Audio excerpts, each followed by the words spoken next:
Halo, Assalamualaikum warahmatullahi wabarakatuh. Apa kabar teman-teman mahasiswa? Saya mengisi untuk dasar reproduksi ternak ini dari pertemuan ke-10 sampai terakhir ini, sekitar 5 kali pertemuan. Jadi minggu ke-10 sampai minggu ke-15. Untuk pertemuan minggu ini saya akan membahas dan mengupas masalah kebuntingan pada ternak, khususnya adalah ruminansia.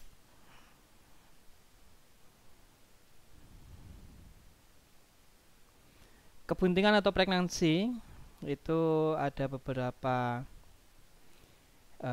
pengertian. Kalau ini saya ambil dari Subandi tahun 1981. Yang disebut periode kebuntingan adalah periode dari mulai terjadinya fertilisasi sampai terjadinya kelahiran normal. Kemudian kalau menurut Frenchen tahun 1992, Frenchen memberi pengertian kebuntingan itu adalah keadaan anak sedang berkembang di dalam uterus dari seekor hewan.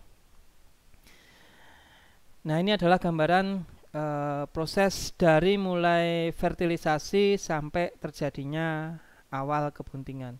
Jadi kalau kita lihat tadi dari pengertian Subandi, kalau kita balik ke slide yang sebelumnya, itu dia menyampaikan tentang pengertian periode kebuntingan itu dari mulai fertilisasi.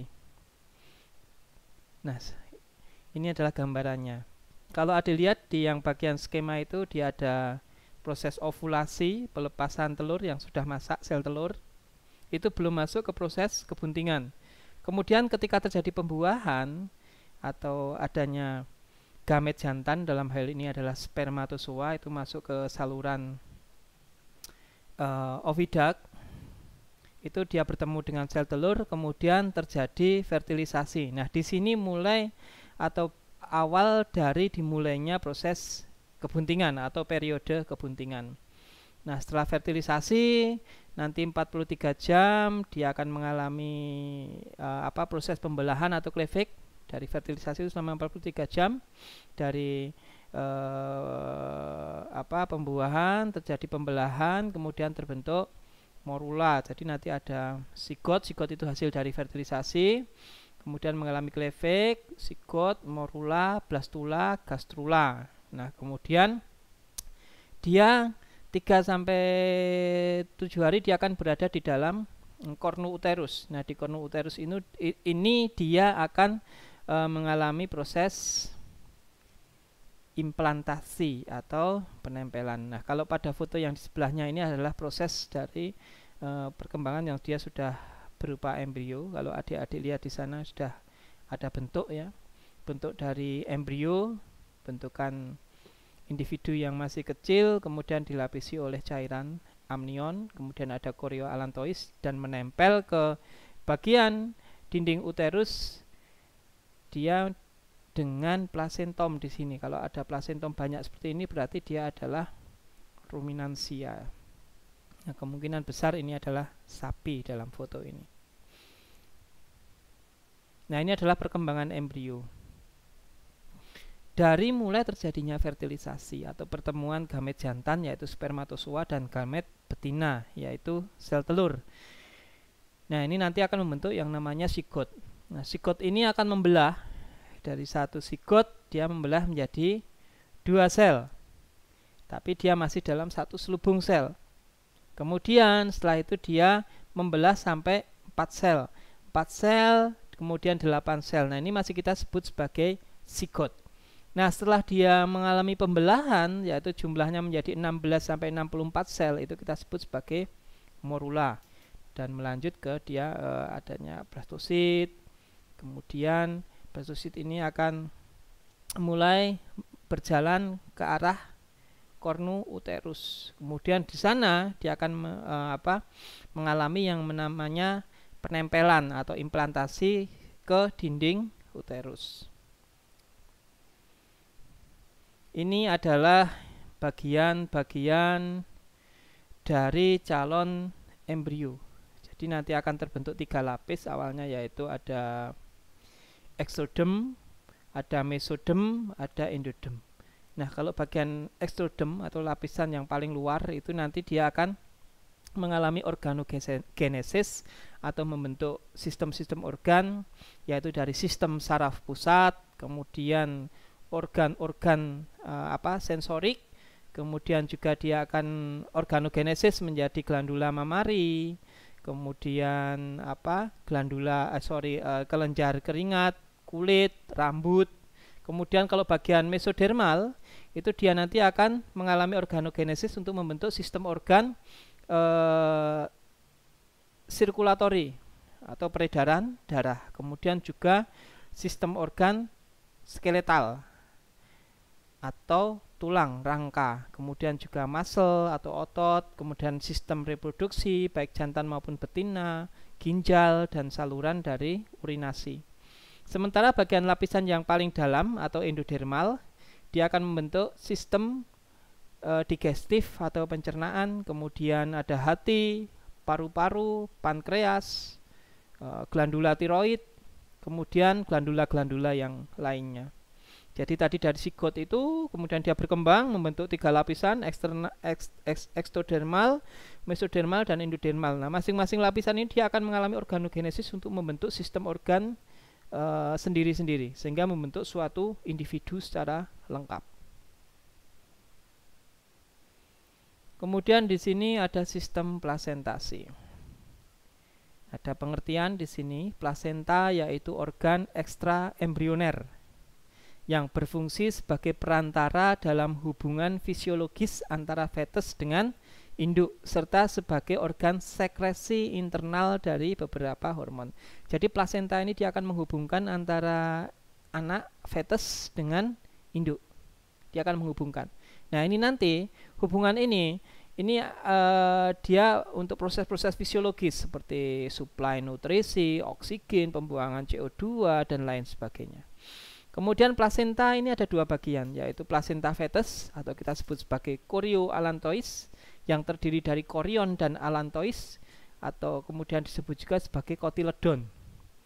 Dan yang kedua adalah plasenta induk atau endometrium disebut sebagai karunkula. Nah, karunkula ini sebenarnya bagian dari endometrium atau bagian dari dinding uterus. Kemudian penggabungan antara karunkula dari induk dan kotiledon dari fetus ini kita sebut sebagai plasentom. Nah, seperti itu. Nah, plasenta itu tersusun dari 3 selaput, yaitu ada selaput chorion, selaput allantois, dan selaput amnion. Yang pertama adalah selaput chorion. Nah, selaput chorion ini membalut seluruh bagian permukaan dari embrio fetus pada bagian luar. Dia berada pada bagian luar pelindung. Nah, dia itu posisinya dia itu berhimpitan dan erat menempel dengan selaput di bawahnya, yaitu selaput allantois, sehingga sering kita sebut. Jadi kalau ini bagian luar ini chorion, ini allantois, ini melekat, ini sering kita sebut sebagai selaput chorioallantois. Nah, selaput chorioallantois ini dia menempel pada bagian-bagian tertentu dengan endometrium uterus. Nah, sehingga sistem sirkulasi darah itu saling berhubungan. Nah, di sini terjadi suplai oksigen dari induk ke fetus, kemudian juga pengeluaran CO2 dari fetus untuk dikeluarkan bersama sistem respirasi dari induk. Kemudian selaput allantois ini sebenarnya adalah bagian dari penjuluran lapisan urakus. Jadi urakus, plasenta itu tali pusar. Nah, kemudian melalui umbilikus, kemudian dia membentuk kantong yang kita sebut sebagai kantong allantois. Nah, kantong allantois ini dia akan menampung ekskresi sisa metabolisme dari sistem urakus. Ada air, kemudian warnanya dia agak kekuningan. Semakin tua kebuntingan, biasanya warnanya semakin kuning atau semakin kotor. Kemudian dia juga mengandung albumin, fruktosa, dan urea. Nah, selaput inti berdekatan dengan selaput chorion. Ini volume cairannya, jadi cairan di chorioallantois itu pada akhir masa kebuntingan sapi itu bisa mencapai antara 4 sampai 15 liter. Nah, selaput amnion Ini merupakan lapisan umbilikus yang dia membentuk kantong amnion, yang kita sebut cairannya di dalamnya adalah cairan amnion. Sumber cairan amnion yaitu epitel amnion dan urin dari fetus pada awal kebuntingan. Kemudian juga air ludah dari fetus, kemudian juga sekresi dari nasofaring, yaitu sekresi dari hidung. Cairan ini akan membantu pada proses kelahiran nantinya. Kenapa? Karena dia itu sifatnya seperti lendir, dia licin. Kemudian kantong amnion dan cairan amnion ini dia mempunyai fungsi sebagai peredam benturan fisik. Jadi ketika induknya beraktivitas segala macam, fetus ini akan terlindungi dari goncangan yang kita sebut sebagai shock absorber. Nah, volume cairan amnion pada sapi itu antara 2 sampai 8 liter. Nah, ini adalah gambaran dari plasenta dan fetus dari ruminansia. Nah, kotiledon nanti banyak dia berada di bagian luar di chorioallantois.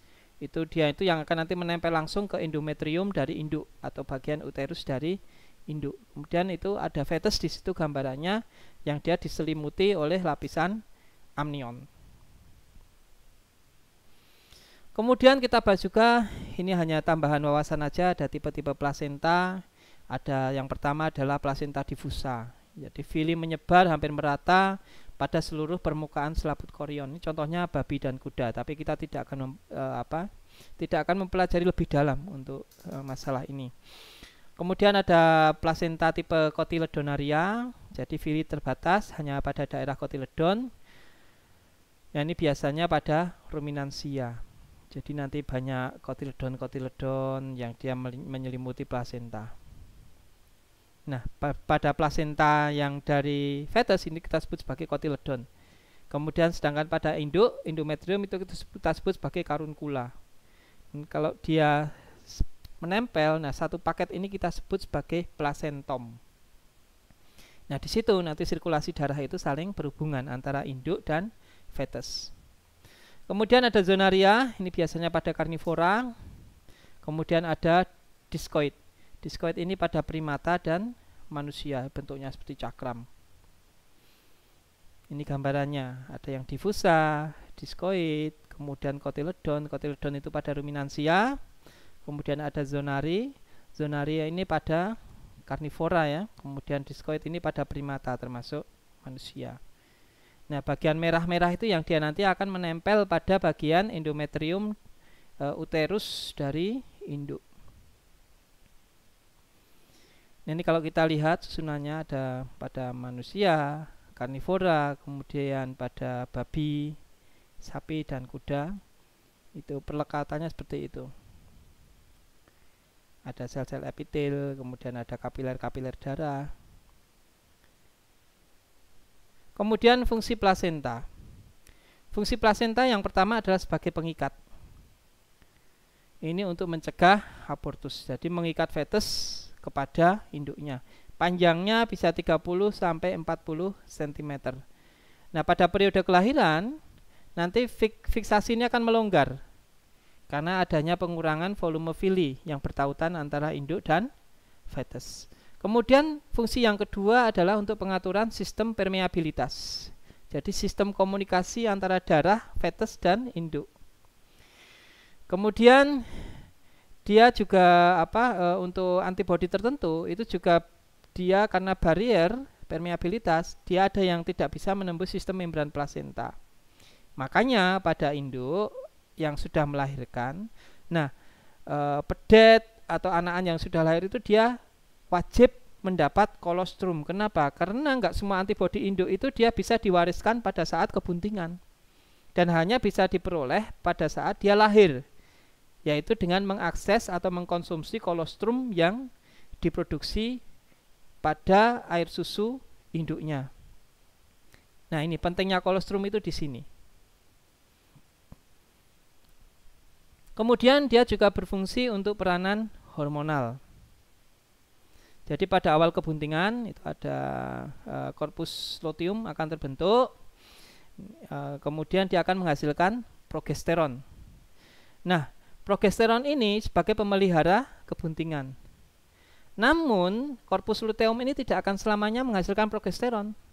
Ketika sudah terjadi implantasi, maka plasenta itu yang akan mengambil alih tugas fungsi dari korpus luteum untuk menghasilkan progesteron. Nah, progesteron ini akan menjaga kebuntingan selama proses kebuntingan, sehingga tidak akan ada muncul lagi birahi.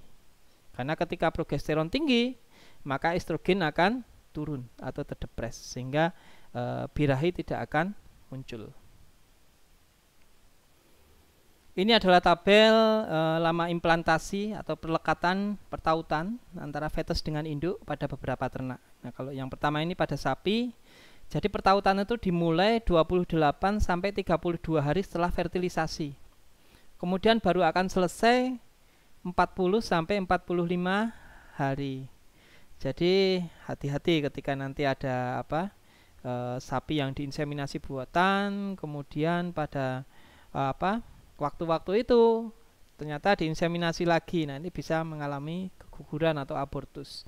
Atau ketika pada kebuntingan tua, gannya masuk terlalu dalam, dia menyentuh bagian dinding uterus sehingga memicu terbentuknya prostaglandin. Nah, ini juga akan menimbulkan abortus atau keguguran. Pada domba lebih singkat, yaitu 14-16 hari, itu baru dimulai setelah fertilisasi dan berakhir proses implantasi pada 28 sampai 45 hari. Pada babi, kemudian pada kuda dan manusia ini yang lebih cepat, yaitu setelah fertilisasi 7-8 hari proses implantasi akan dimulai dan akan berakhir pada 1 bulan. Kemudian hormon-hormon kebuntingan pada sapi. Yang pertama adalah blastosis. Blastosis yaitu sel trofoblast menghasilkan protein antiluteolitik dan menghambat sintesis dari reseptor oksitosin. Nah, oksitosin ini dia akan nanti baru muncul itu pada akhir kebuntingan, pada awal proses kelahiran, atau bovine interferon tau, BIFN tau, pada hari ke-16 sampai kebuntingan. Nah, dia akan banyak hormon ini. Ini untuk mendepres, menghambat dari bovine interferon tau atau oksitosin. Kemudian bekerja pada endometrium untuk mencegah sintesis prostaglandin. Nah, kalau prostaglandin ini tidak didepres, maka dia akan muncul. Nah, ketika prostaglandin muncul, dia akan feedback ke ovarium. Korpus luteum yang harusnya menghasilkan progesteron ini bisa hancur. Makanya adanya blastosis ini, dia menghambat adanya sintesis dari prostaglandin agar kebuntingannya tetap terjaga dengan korpus luteum yang tetap dipertahankan, sehingga progesteron akan dihasilkan untuk menjaga kebuntingan. Kemudian yang berikutnya adalah progesteron. Progesteron ini dihasilkan oleh korpus luteum. Nah, ini peran dari korpus luteum dalam menghasilkan progesteron itu sampai terjadi implantasi. Nah, setelah implantasi nanti penghasil utama dari progesteron nanti berasal dari plasenta. Nah, untuk bagaimana progesteron ini melindungi kebuntingan, tadi di slide awal sudah saya jelaskan, dia akan mendepres pembentukan atau produksi dari estrogen, sehingga estrogen akan turun, progesteron tinggi. Nah, nanti tidak akan ada muncul proses birahi. Nah, ini adalah sketsa dari hormonal pada sistem reproduksi. Ini sangat penting, Dik, dan saya harap ini jadi acuan yang jangan diremehkan. Karena nanti di inseminasi buatan, jika kalian ingin menekuni masalah inseminasi, ini adalah hal pokok yang tidak boleh ditinggalkan, di samping bagaimana teknik melakukan inseminasi yang benar. Nah, yang berperan ada organ dari otak, kemudian juga ada ovarium. Nah, otak pada bagian hipotalamus ini dia akan menghasilkan yang namanya adalah GnRH atau gonadotropic releasing hormone. Nah, GnRH ini dia akan merangsang pituitari anterior.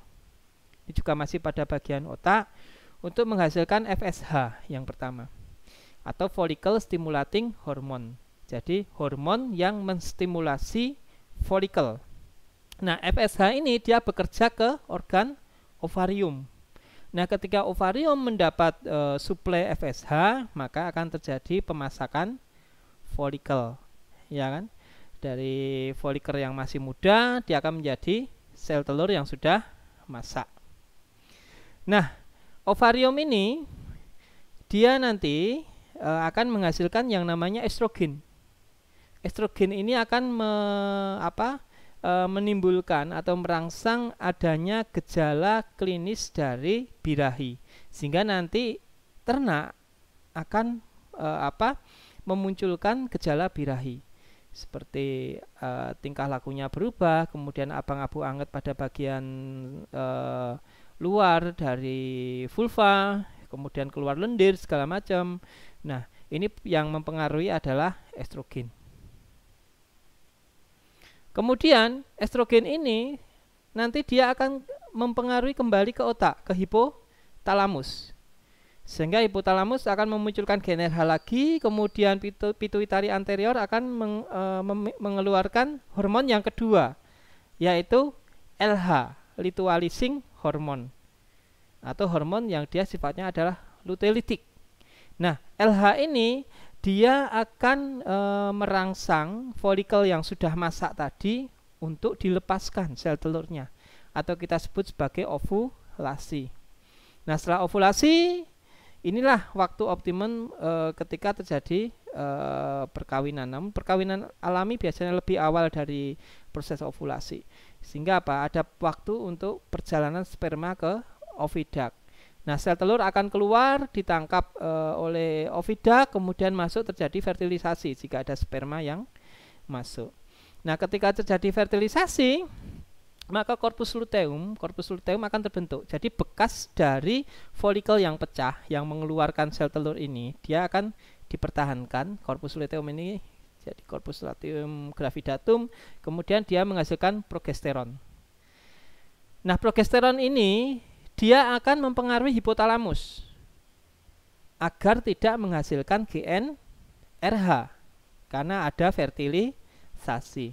Nah, karena GnRH tidak terbentuk, maka estrogen tidak akan terbentuk, sehingga tidak ada proses birahi lagi. Nah, ini yang kita sebut sebagai penjaga kebuntingan. Kemudian progesteron itu dia akan mendepres juga prostaglandin, sehingga nanti tidak akan ada abortus. Nah, nanti progesteron ini baru levelnya akan turun ketika dia pada awal-awal proses kelahiran, sehingga prostaglandin akan naik. Tapi kalau selama kebuntingan, prostaglandin akan didepres. Nah, korpus luteum ini pada awal-awal kebuntingan, dia yang menghasilkan progesteron ini. Sampai terjadi implantasi, baru kemudian fungsinya diambil alih oleh plasenta. Namun jika tidak ada pembuahan, tidak ada fertilisasi, maka korpus luteum ini akan hancur. Kenapa? Karena adanya prostaglandin. Kemudian nanti akan proses lagi mempengaruhi hipotalamus akan menghasilkan GnRH dan seterusnya, sehingga terjadi birahi lagi jika tidak terjadi kebuntingan. Jadi ini adalah skema inti dari sistem reproduksi. Ini adalah endokrinologi plasenta. Hormon utama plasenta itu adalah progesteron yang dihasilkan oleh plasenta maksudnya. Kemudian hormon lainnya ada progestin, estrogen, dan laktogen plasenta. Nah, ini biasanya nanti akan muncul pada awal-awal proses kelahiran, terutama estrogen. Ini gambarannya. Jadi kalau yang biru itu adalah progesteron, yang merah ini adalah estrogen pada domba dan pada sapi selama proses kebuntingan. Jadi selama kebuntingan yang tinggi adalah progesteron. Kemudian pada akhir kebuntingan kebalikannya, progesteron turun, kemudian yang tinggi adalah estrogen. Kemudian untuk deteksi sapi itu ada beberapa cara. Yang pertama kita kupas masalah pengamatan eksternal, jadi pengamatan dari luar fisiknya. Jadi yang pertama untuk pengamatan eksternal itu yang bisa kita jadikan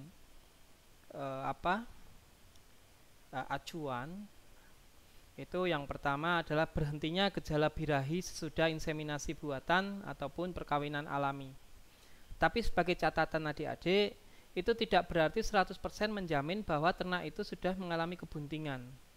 Karena bisa jadi terjadi proses gangguan yang lainnya, misalnya gangguan reproduksi yang lain, kurangnya hormon estrogen, ataupun adanya corpus luteum persisten, ataupun juga gejala klinis yang tidak nampak oleh kita, gejala birahinya, atau kita terlambat dalam mengamatinya. Kemudian yang kedua, adanya pembesaran abdomen pada sepertiga bagian bawah kanan. Jadi kalau yang diamati itu jangan sebelah kiri, karena kiri itu terdapat rumen. Kalau sapi kenyang, otomatis ada pembesaran abdomen di bagian kiri. Nah, kalau kebuntingan yang adik-adik amati adalah bagian abdomen yang sebelah kanan. Kemudian kalau pada kebuntingan yang masuk bulan ketiga, biasanya warna bulunya sudah mengkilat. Jadi tidak kusam. Mengkilat, kemudian terlihat halus. Yang berikutnya diamati pada kelenjar susu, biasanya pada kebuntingan memasuki bulan keempat. Bulan keempat kebuntingan ini, bagian kelenjar susu pada sapi darah akan berkembang dan dia mulai membesar. Namun ini agak sulit kalau kita amati pada sapi-sapi yang dia sudah tua atau sudah berkali-kali melahirkan. Apalagi pada sapi-sapi perah yang memang ambingnya dia besar. Nah, kalau pada sapi darah, biasanya kalau ambing itu kan posisinya kalau di belakang, dia itu seperti ini, kiri dan kanan yang bagian belakang. Tapi kalau pada kebuntingan keempat dia akan agak menjauh. Kemudian terjadi pembesaran. Kemudian yang berikutnya, pembesaran ambing pada sapi-sapi yang sudah beranak itu baru terjadi 1-4 minggu menjelang kelahiran. Karena memang ambingnya sudah sering terisi air susu sehingga terlihat besar. Nah, pada 1 atau 4 minggu menjelang kelahiran dia baru kelihatan membesar setelah terisi oleh produksi air susu. Kemudian yang bisa diamati lainnya, biasanya ternak itu kalau bunting dia lebih tenang temperamennya, kemudian dia berhati-hati dalam bertingkah laku, dan itu juga nanti akan seiring dengan bertambahnya umur kebuntingan. Jadi temperamennya akan cenderung keibuan. Kemudian pada kebuntingan umur kelima atau 5 bulan, biasanya otot-otot pada daerah fossa paralumbal. Fossa paralumbal itu yang bagian pinggang ya, bagian atas itu akan terjadi relaksasi ligamentum sacroiliaca sehingga dia akan terlihat melegok. Diamati dari samping itu akan terlihat. Kemudian pada kebuntingan ke-6 itu fetus biasanya sudah mulai bergerak. Sehingga kalau dari luar itu abdomennya dia seperti ada gerakan seperti ditendang atau semacamnya. Jadi fetus sudah mulai dia beraktivitas, bergerak. Kalau pengamatan pada akhir-akhir kebuntingan pada minggu terakhir, biasanya bobot badan sapi ini dia akan meningkat tajam seiring dengan bertambahnya cairan-cairan pada amnion. Kemudian pada akhir kebuntingan biasanya ligamentum pelvisnya pada bagian pinggangnya dia akan mengendur. Kemudian terlihat legokan antara pangkal dari tulang ekor. Atau juga nanti bisa diamati pada bagian vulva. Itu dia mengalami pembengkakan atau odem. Namun dalam hal ini ada odem yang bukan karena patogen ya.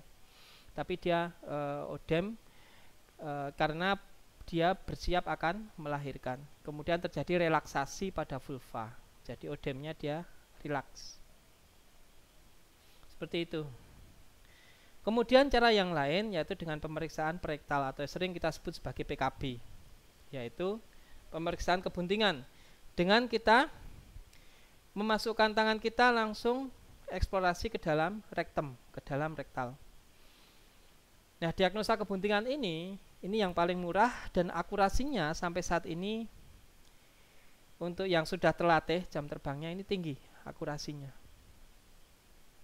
Nah, nanti kita bisa melihat merasakan kondisi dari uterus, dari serviks, bahkan kita juga bisa merasakan kondisi dari ovarium. Namun hati-hati ketika di ovarium.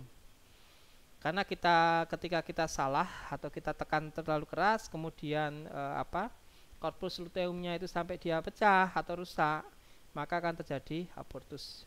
Jadi harus hati-hati betul. Kemudian kita juga merasakan pada bagian dinding kanan dan kiri dari abdomen, di bagian dorsal itu akan terlihat fremitus atau aliran darah yang cukup kencang. Kemudian sebelum palpasi yang perlu diketahui, yang pertama kita kumpulkan dulu datanya, yaitu sejarah perkawinan ternak yang akan kita periksa. Jadi kapan dia dilakukan inseminasi buatan atau kapan dia terjadi perkawinan secara alami. Kemudian tanggal melahirkan terakhir itu juga penting. Itu kita tanyakan. Kemudian tanggal dan jumlah perkawinan atau IB sebagai data pendukung. Kemudian kejadian-kejadian penyakit yang pernah dialami oleh ternak tersebut. Seperti terutamanya adalah penyakit reproduksi seperti brusellosis. Nah, kalau kasus-kasus brusellosis biasanya nanti dia akan terjadi keguguran atau abortus pada triwulan terakhir, yaitu pada bulan-bulan ke-7, 8, ke-9. Dengan cirinya yaitu fetus yang diabortuskan yang keluar nanti bagian pusarnya dia akan membusuk.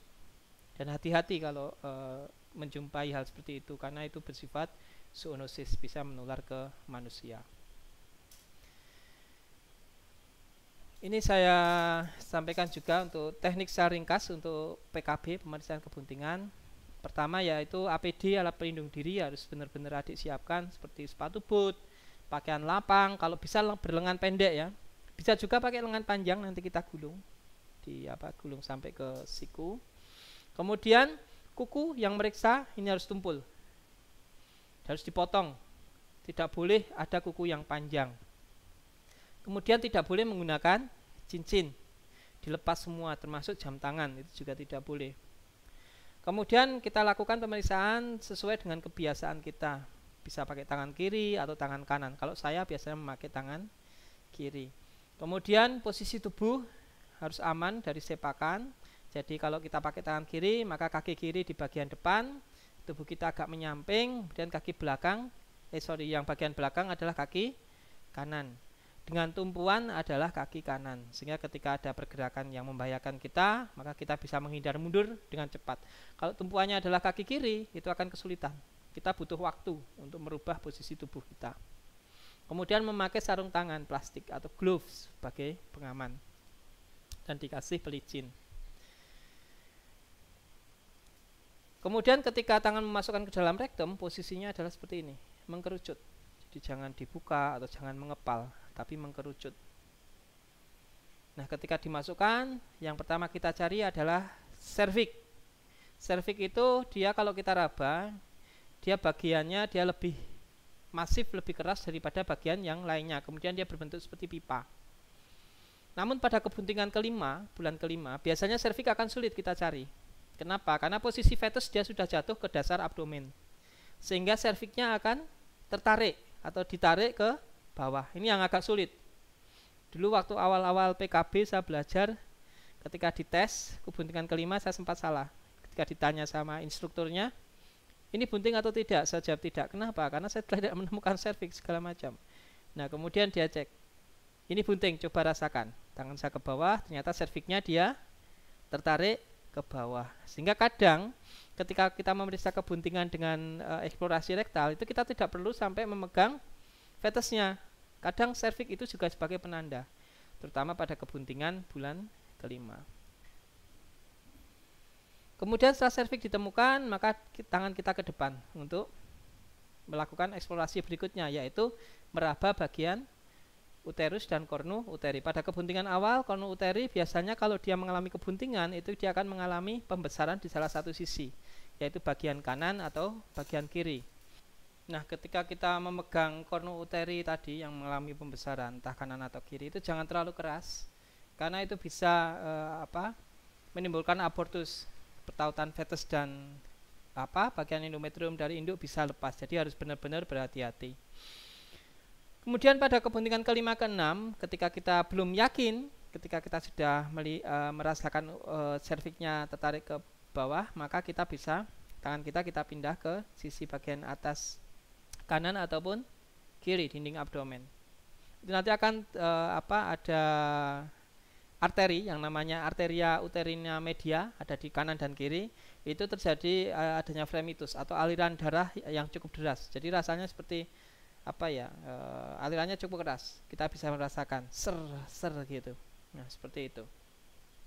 Jadi memang butuh jam terbang yang cukup tinggi untuk PKB ini.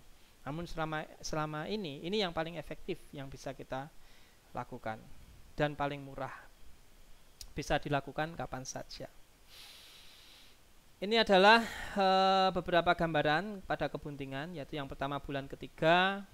Kalau kita raba itu kornu uterus, entah di bagian kanan atau kiri, itu besarnya sudah sebesar bola voli, jadi cukup besar. Kemudian letaknya sudah sedikit tertarik ke rongga perut.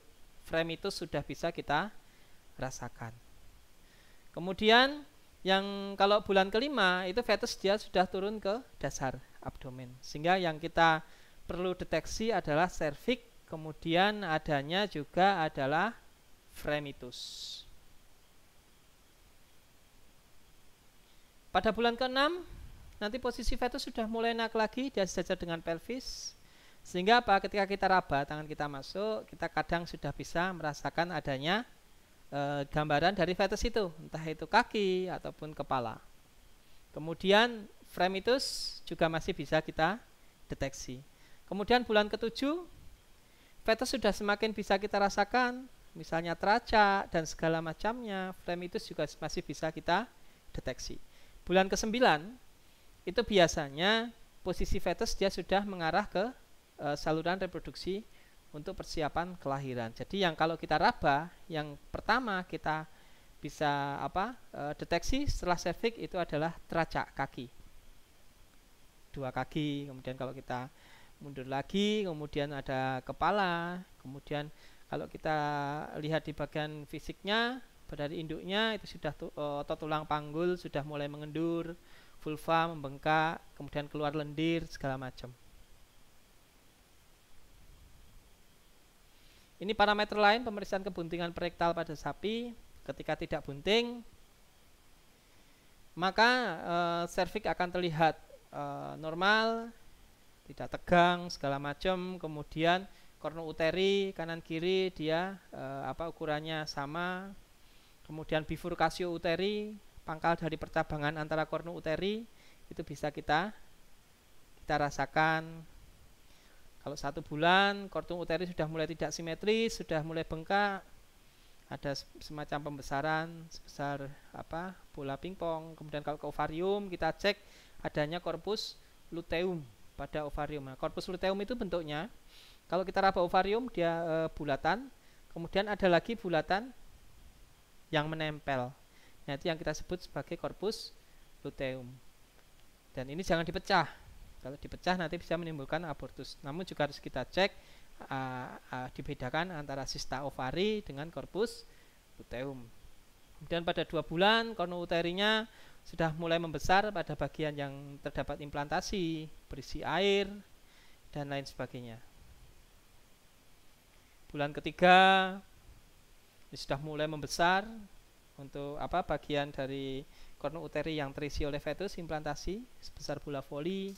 4 bulan fremitus sudah semakin jelas. Kemudian pada 5 bulan sudah terbentuk ekstremitasnya, baik kaki depan yang biasanya kita raba, kemudian fetus juga sudah bisa kita raba.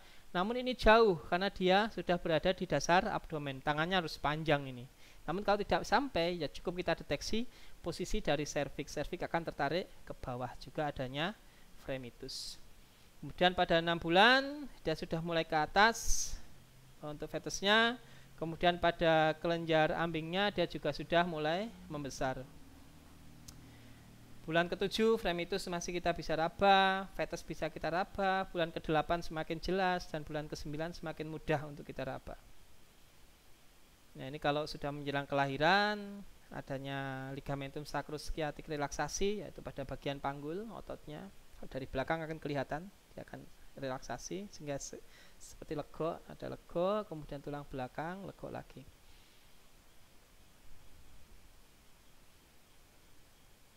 Ini adalah gambaran topografi dari bagian abdomen ya. Di sana ada uterina horn atau kornu uteri yang mengalami pembengkakan, berarti ini ada kebuntingan. Kemudian di bagian sebelahnya ini adalah rumen sebelah kiri, rumen sebelah kanan ini adalah uterus yang terisi oleh fetus di sini, kornu uterus yang terisi oleh fetus. Ini proses tangan ketika dia melakukan pemeriksaan kebuntingan. Jadi masuk ke dalam rektum, jangan masuk ke dalam vagina. Nah, ini posisi ketika meraba fetus. Di sini yang kita raba kornu uterus yang sudah mengalami pembesaran, karena masih belum 90 hari, fetus belum bisa kita raba. Hanya bisa kita raba adalah pembesaran dari salah satu sisi dari kornu uteri kalau dia pada kebuntingan yang normal. Kemudian ini pada bulan ketiga sudah semakin besar kornu uterinya, sebesar bola voli, ini bisa kita raba. Kemudian ini posisi ketika meraba ya. Ini ketika masuk bulan kelima ini, bulan kelima, jadi fetusnya dia sudah jatuh ke dalam dasar abdomen, sehingga tangan kita kadang sulit untuk meraba. Kalau kayak gini posisi tangan kita tarik ke belakang untuk mencari posisi dari serviks. Serviks akan tegang karena dia tertarik ke arah bawah. Ini sudah besar, kebuntingan yang sudah tua, sehingga kepala fetus sudah bisa kita raba segala macam. Nah, kalau teraba ini jangan dipermainkan ya, karena nanti takutnya kita akan mengganggu proses kebuntingan itu sehingga menimbulkan abortus. Harus hati-hati betul. Kemudian pemeriksaan kebuntingan dengan metode yang lain menggunakan alat, yaitu yang sedang booming, yaitu dengan USG, ultrasonografi. Nah, kalau ultrasonografi ini kita memasukkan alat atau kita sebut sebagai probe. Probe itu dia bentuknya seperti batangan yang halus, kemudian kita masukkan ke dalam rektum. Ingat, dimasukkan ke dalam rektum, bukan ke dalam vagina. Nah, ketika dimasukkan, seperti ketika kita rektal, tangan kita memandu, kemudian kita deteksi perubahan yang ada di dalam rongga abdomen dan saluran dari reproduksi. Nah, USG ini bisa kita lakukan pada usia kebuntingan 20-22 hari. Namun lebih akurat kalau kita lakukan pada umur kebuntingan 1 bulan, masuki 1 bulan. Nah, biasanya untuk frekuensinya yaitu 1-10 MHz. Ada 2 tipe USG, baik itu di manusia maupun di veterinary, kedokteran hewan dan peternakan. Yaitu yang pertama USG dengan memanfaatkan fenomena Doppler, kemudian yang kedua dengan prinsip pulse echo. Nah, pulse echo dan Doppler ini berbeda dalam cara kerjanya.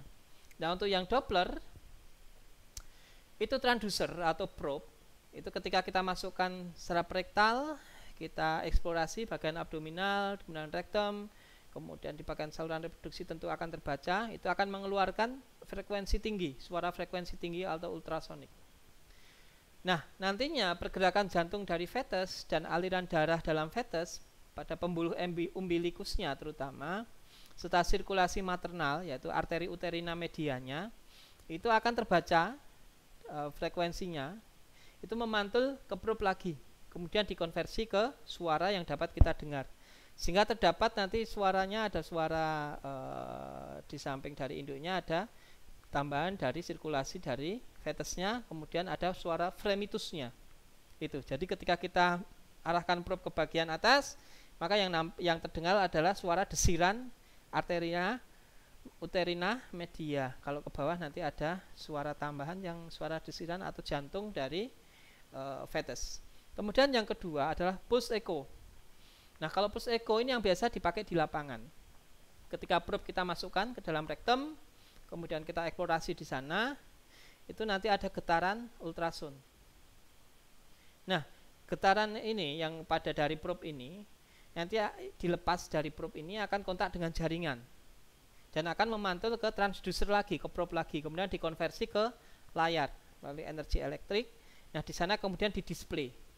Nanti ada bagian yang gelap, kemudian ada bagian yang terang. Nah, yang bagian gelap ini nanti bisa terbaca dia seperti adanya fetus ataupun tidak, terutama ketika probe-nya kita arahkan ke bagian uterus atau saluran reproduksi. Ini yang biasa kita pakai di lapangan. Nah, alatnya seperti ini.